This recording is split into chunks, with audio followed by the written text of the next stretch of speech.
நாடாளுமன்ற தேர்தலில் இறுதிக்கட்ட பிரச்சாரம் நெருங்கி கொண்டிருக்கு. இன்னும் 2 நாட்கள் தான் இருக்கிறது. நாளை மாலை 6 மணியோடு இந்த பிரச்சாரம் முடிவடைகிறது. இந்த நாடாளுமன்ற தேர்தலில் ஒரு வித்தியாசமாக மக்களுடைய ஒட்டுமொத்த நம்பிக்கையை பெற்ற கூட்டணியாக அண்ணா திராவிட முன்னேற்ற தலைமையிலான கூட்டணி இருக்கிறது என்பதற்கு மாற்று கருத்து எதுவும் இல்லை. நாங்கள் வாக்காளரையெல்லாம் பார்க்கின்ற பொழுது எங்கள் தலைமையிலான கூட்டணி கட்சியான தேசிய முற்போக்கு திராவிட கழகம் அண்ணன் கேப்டனுடைய கட்சியும் அதே மாதிரி அகில இந்திய பவர் பிளாக் எங்களுக்கு பெரிய வரவாக கிடைத்த social democratic party of India SDPI கட்சியும் புதிய தமிழகம் மருது சேனை மற்றும் 11 அமைப்புகள் இன்றைக்கு எங்களுடைய கூட்டணி அது என்னை ஆதரிக்கிறார்கள். குறிப்பாக மதுரையை பொறுத்தளவுக்கு திக்கஸ்ட் அரசியல் களம் இது. இந்த களம் அதை தமிழ்நாட்டிலே எதிரொலிக்கும் என்பது வரலாற்றில் ஒரு உண்மையான பதிவுகள். அது எதுவாக சினிமா துறையாக இருந்தாலும் நாடகத்துறையாக இருந்தாலும் அது அரசியல் இயக்கமாக இருந்தாலும் எந்த இதாக இருந்தாலும் இங்கே தான் தொடங்குவார்கள். அது ஒரு சென்டிமெண்ட்டாகவே வச்சுருக்காங்க. மதுரை மண் அப்படிப்பட்ட மண். எனவே இங்கே நாங்கள் பார்க்கின்ற காட்சிகள்லாம் டாக்டருக்கே வியப்பாகி விட்டது. முதல்ல கூட அவருக்கு கொஞ்சம் அச்சம்தான் இருந்தது, எப்படி அப்படின்ட்டு. எனவே இந்த தேர்தலில் நாங்கள் பார்த்தது முதல்ல தொடக்கமே மிக அற்புதமாக அமைந்தது. மக்கள் எல்லோருமே உணர்ந்து அண்ணா திராவிட முன்னேற்ற கழகம் ஆட்சி வரணும், அவங்களுக்கு நல்லது செஞ்ச ஆட்சி தான் அதிமுக. இந்த 3 ஆண்டுகள் அவர்கள் பட்டிருக்க வேதனைகள்லாம் அவர் புரிந்து கொண்டு இருக்கிறார்கள். எவ்வளவு விலைவாசி ஏறி இருக்குது, இன்னைக்கு வரி உயர்வு, இன்னைக்கு ஒரு பக்கம் மாநில அரசு இருந்தால் ஒரு பக்கம் மத்திய அரசனுடைய அந்த GSTனால எல்லா விளை பொருட்களும் ஏறி போச்சு. சும்மா சொல்கிறாங்களே ஒழிய பாரதிய ஜனதா எதுவுமே இங்கே திட்டங்கள் நிறைவேறவில்லை. குறிப்பிட்டு சொல்கிற அளவுக்கு தமிழ்நாட்டுக்கு எதுவுமே செய்யலை. அவங்க பீகார் குஜராத் போன்ற மாநிலங்களுக்கு தான், அதுவும் வட மாநிலங்களுக்கு தான் அதிகமான திட்டங்களை கொடுத்து தொழில் ரீதியாக நாங்கள் திட்டங்கள் தான் தொழில் ரீதியாக அதன் மூலமாக துணை அது வணிகங்கள் வரும், அந்த மாதிரி செய்யலை.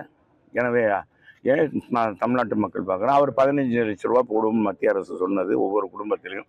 அதுவும் 10 ஆண்டுகளாக 71 ரூபா விற்ற பெட்ரோல் இன்னைக்கு 100 ரூபாய்க்கு மேலே ஆகிப்போச்சு 2014.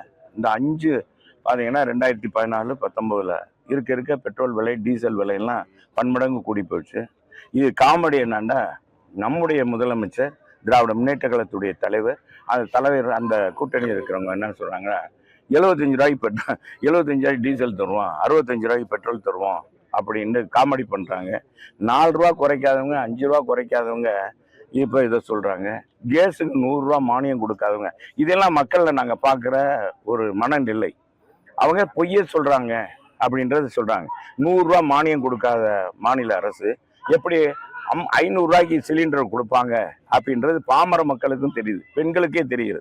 அவன் சும்மா எங்களை ஏமாத்துறான், விடியல் தருன்னு சொல்லிட்டு இன்னைக்கு எங்கள் தலையில் பூரா வீட்டு வரை பல்வேறு வரிகளை உயர்த்தி விட்டாங்கன்னு சொல்லி இந்த மாதிரி இருக்கிறதுனால டாக்டருடைய நல்ல பண்பு எல்லாருக்கும் தெரிஞ்சிருக்கு. இவர் நடத்துகிற தன்னார்வ தொண்டு நல்லா தெரியுது. மதுரையில் பார்த்தீங்கன்னா நிறைய பேருக்கு உதவி பண்ணியிருக்கார். மாற்றுத்திறனாளிகளுக்கு கை கொடுத்துருக்கார், கால் கொடுத்துருக்கார். நல்ல பண்பாளர். வர்றவங்ககிட்ட காசை எதிர்பார்க்க அவங்க மனசை பார்த்து ஏழை பாளையலுக்கு உதவி செய்கிறார். நல்ல மனம்பாடு அவருக்கு போடணும்ப்பா அப்படின்ட்டு. இன்னொன்று, வேட்பாளர் அவங்களுக்கு ரொம்ப வீக்கான வேட்பாளரை இன்னைக்கு மார்க்சிஸ்ட் கம்யூனிஸ்ட் கட்சி இன்னைக்கு நிப்பாட்டி இருக்குது. இன்னைக்கு களத்தில் அவர் திராவிட முன்னேற்ற கழக தொண்டர்களை கூட அவர் உயர்த்தி விட்ட இந்த நாடாளுமன்ற உறுப்பினராக ஆக்கிய திராவிட முன்னேற்ற கழகத்தை கூட அவர் பார்த்ததில்லை. மதுரைக்கே எந்த திட்டமும் முக்கியமான திட்டங்கள் கொண்டு வரல.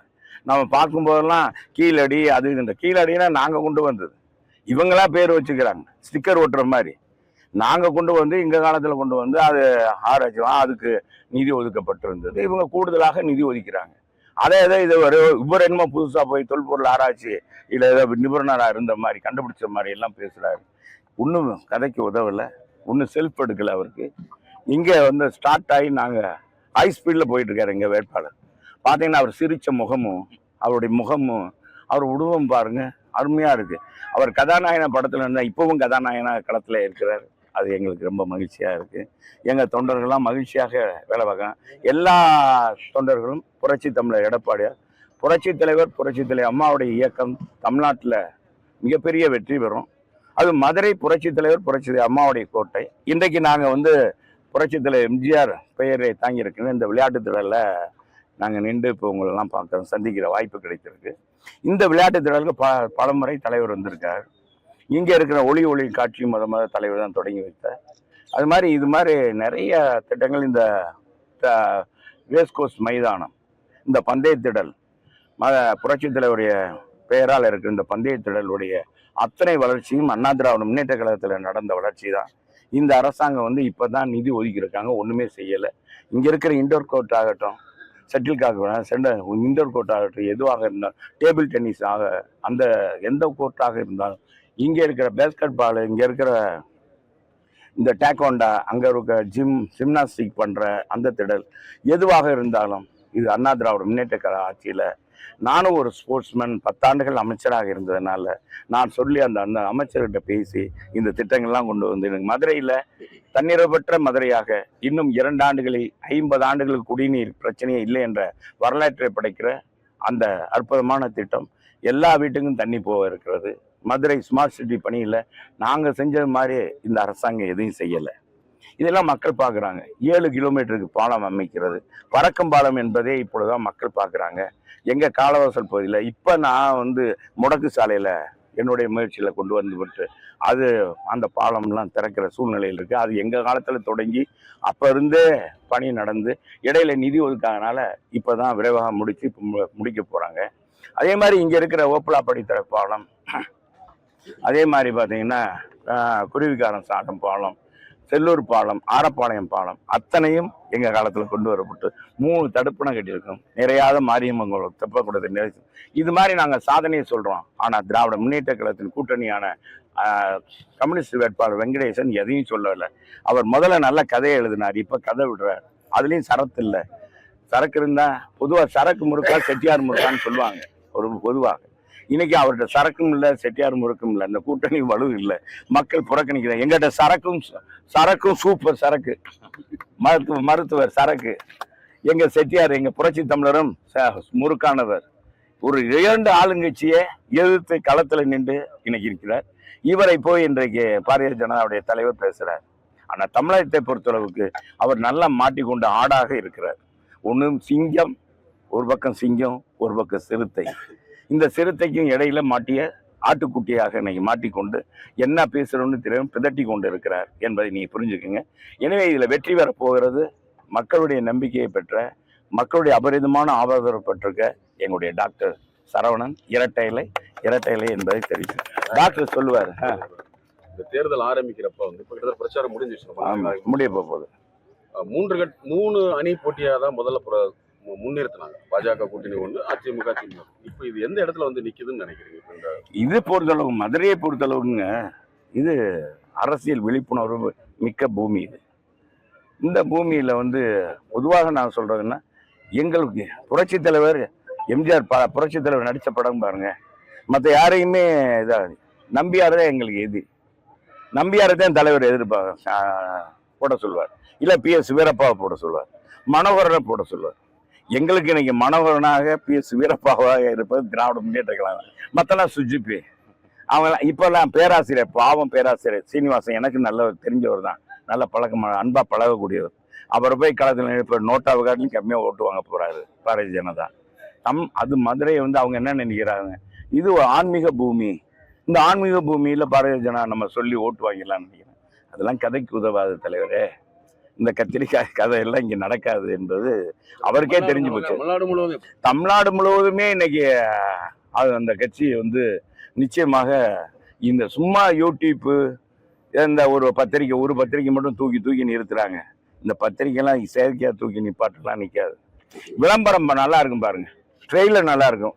ட்ரெய்லர் படங்கள் பாருங்க, ட்ரெய்லர் நல்லா இருக்கும், படம் சொதைப்புறோம், படம் ஃப்ளாப் ஆயிரும்.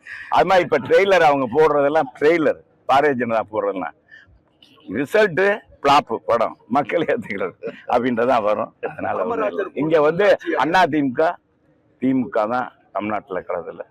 எங்களுடைய எதிரி இன்னைக்கு இந்த ஆட்சியினுடைய அவலங்களை எடுத்து சொல்லியிருக்கோம், மத்திய அரசுடைய வேதனைகளை எடுத்து சொல்லியிருக்கோம். மக்கள் நல்லா கேட்குறாங்க, டாக்டர் நல்லா பேசுறாரு. எனவே எங்களுக்கு வெற்றி வாய்ப்பு அதிகமாக இருக்கு. சார், ஒண்ணும் இல்ல சார். காமராஜர் போன்ற நல்லாட்சியை பிஜேபியால மட்டும்தான் தர முடியும் தமிழகத்துக்குன்னு சொல்லிட்டு மோடி சொல்லியிருக்கிறார்.